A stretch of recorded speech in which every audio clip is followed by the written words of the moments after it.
Hello friends, இந்த நான் என்ன பார்க்க போகிறோம் அப்படின்னா, அலைன்ஸில் படிக்கிற third year 5th semester regulation 2021 students உங்களுக்கான இம்பார்ட்டன்ட் கொஸ்டின் நம்ம சேனலில் கேட்டுட்டு இருந்தீங்க. ஸோ நம்ம இந்த இடையில EE3503 கண்ட்ரோல் சிஸ்டம்ஸ் அதுக்குரிய இம்பார்ட்டன்ட் கொஸ்டின் தான் ஃப்ரெண்ட்ஸ் பார்க்க போகிறோம். ஸோ உங்களை 9 டேஸாக பார்ட் பிரித்து கொடுத்துருக்கேன். இந்த வீடியோ மறக்காம உங்கள் ஃப்ரெண்ட்ஸ்க்கு ஷேர் பண்ணுங்கள். இது போக உங்களுக்கு வேறு இம்பார்ட்டன்ட் கொஸ்டின் வேணும் அப்படின்னா மறக்காம கமெண்ட் பண்ணுங்கள். ஸோ வாங்க வீடியோக்குள்ள போலாம். ஓகே ஃப்ரெண்ட்ஸ், ஃபர்ஸ்ட் தான் பார்த்தீங்க அப்படின்னா EE3503 கண்ட்ரோல் சிஸ்டம்ஸ் அதுக்குரிய இம்பார்ட்டன்ட் கொஸ்டின் தான் ஃப்ரெண்ட்ஸ் பார்க்க போகிறோம். ஸோ உங்களை 9 டேஸாக பார்ட் பிரித்து விட்டுருக்கேன். ரெட் கலரில் போல்ட் பண்ணியிருக்க டாபிக்ஸ் நல்லா பார்த்துக்கோங்க. யூனிட் 1 பார்ட் பி பொறுத்த வரைக்கும் உங்களுக்கு மெக்கானிக்கல் டிரான்ஸ்லேஷன் சிஸ்டம் ரொம்ப முக்கியமான ஒன்று. ஸோ அதோட டிஃபரன்ஷியல் ஈக்குவேஷன் நல்லா பார்த்து வச்சுக்கோங்க. அதே மாதிரி open loop and close loop control system இது நல்லா பார்த்து வச்சுக்கோங்க, ரொம்ப முக்கியமான ஒன்று. யூனிட் 1 பார்ட் ஏ பொறுத்த வரைக்கும் உங்களுக்கு open and close loop control system அதோட அட்வான்டேஜஸ் கேட்கலாம், டிஃபரன்ஸ் கேட்கலாம், நல்லா பார்த்து வச்சுக்கோங்க. வாட் இஸ் பிளாக் டயக்ராம் கேட்கலாம், அது மட்டும் இல்லாமல் அதோட காம்பனன்ட்ஸ் கேட்கலாம், நல்லா பார்த்து வச்சுக்கோங்க.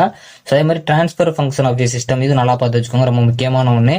யூனிட் 2 பார்ட் பி பொறுத்த வரைக்கும் உங்களுக்கு time domain specification of a second order system ரொம்ப முக்கியமான ஒன்று. ஸோ அதே மாதிரி time response of a first order system for unit step input இது ரொம்ப முக்கியமான நல்லா பார்த்து வச்சுக்கோங்க. ஸோ யூனிட் 2 பார்த்தீங்க அப்படின்னா ப்ராப்ளம்ஸ் கேட்கலாம், அதை நல்லா பார்த்து வச்சுக்கோங்க. யூனிட் 2 பார்ட் ஏ பொறுத்த வரைக்கும் உங்களுக்கு basic properties of root locus இது ரொம்ப முக்கியமான ஒன்று. ஸ்டெபிலிட்டினா என்னன்னு கேட்கலாம், நல்லா பார்த்து வச்சுக்கோங்க. யூனிட் 3 பார்ட் பி பொறுத்த வரைக்கும் உங்களுக்கு lag lead and electrical networks கேட்கலாம், நல்லா பார்த்து வச்சுக்கோங்க. யூனிட் 3 பார்ட் ஏ பொறுத்த வரைக்கும் உங்களுக்கு லீட் அண்ட் லேக் கம்பன்சேட்டர் இதுவும் நல்லா பார்த்து வச்சுக்கோங்க, ரொம்ப முக்கியமான ஒன்று. ஃப்ரீக்வன்சி ரெஸ்பான்ஸ் அதுவும் நல்லா பார்த்து வச்சுக்கோங்க. யூனிட் 3 ப்ராப்ளம்ஸும் கேட்கலாம், நல்லா பார்த்து வச்சுக்கோங்க. யூனிட் 4 பார்ட் பி பொறுத்த வரைக்கும் உங்களுக்கு concept of controllability and observability இது ரொம்ப முக்கியமான ஒன்று. ஸ்டேட் வேரியபிள் இதுவும் நல்லா பார்த்து வச்சுக்கோங்க. அதே மாதிரி state space formula with equation அதையும் வந்து கேட்பாங்க, நல்லா பார்த்து வச்சுக்கோங்க. அதே மாதிரி யூனிட் 4 ப்ராப்ளம்ஸ் இருக்கு, அதை நல்லா பார்த்து வச்சுக்கோங்க, எந்த டாபிக்ல இருந்து கேட்பாங்க அப்படின்ட்டு. யூனிட் 4 பார்ட் ஏ பொறுத்த வரைக்கும் உங்களுக்கு block diagram of state space model ரொம்ப முக்கியமான ஒன்று. கண்ட்ரோலபிலிட்டி அப்சர்வபிலிட்டி இது நல்லா பார்த்து வச்சுக்கோங்க. Properties of state transition matrix ரொம்ப முக்கியமான ஒன்று. What do you mean by eigen values and eigen vectors ரொம்ப முக்கியமான ஒன்று.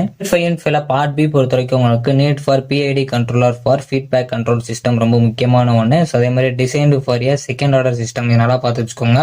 ஸோ யூனிட் 5 பார்ட் ஏ பொறுத்த வரைக்கும் உங்களுக்கு லேக் லீட் கம்பன்சேட்டர் இது ரொம்ப முக்கியமான ஒன்று. ஸோ அதே மாதிரி லேக் லீட் கம்பன்சேஷன் இது நல்லா பார்த்து வச்சுக்கோங்க. ஸோ அதே மாதிரி PID கண்ட்ரோலர் இதுவும் நல்லா பார்த்து வச்சுக்கோங்க. ஸோ ஓவரால் நான் ரெட் கலரில் போல்டு பண்ணியிருக்க டாபிக்ஸ் எல்லாமே நல்லா பார்த்துக்கோங்க. ஸோ எல்லா டாபிக்ஸுமே கவர் பண்ணிக்கோங்க, ஏன்னா எல்லா டாபிக்ஸுமே ரொம்ப முக்கியமான ஒன்று தான். இந்த வீடியோ பிடிச்சா லைக் பண்ணுங்க, ஷேர் பண்ணுங்க, கண்டிப்பாக சப்ஸ்கிரைப் பண்ணுங்க. இது போக வேற இம்பார்ட்டன்ட் கொஸ்டின் வேணும் அப்படின்னா மறக்காம கமெண்ட் பண்ணுங்க. தேங்க்யூ ஃப்ரெண்ட்ஸ், நெக்ஸ்ட் வீடியோல சந்திப்போம்.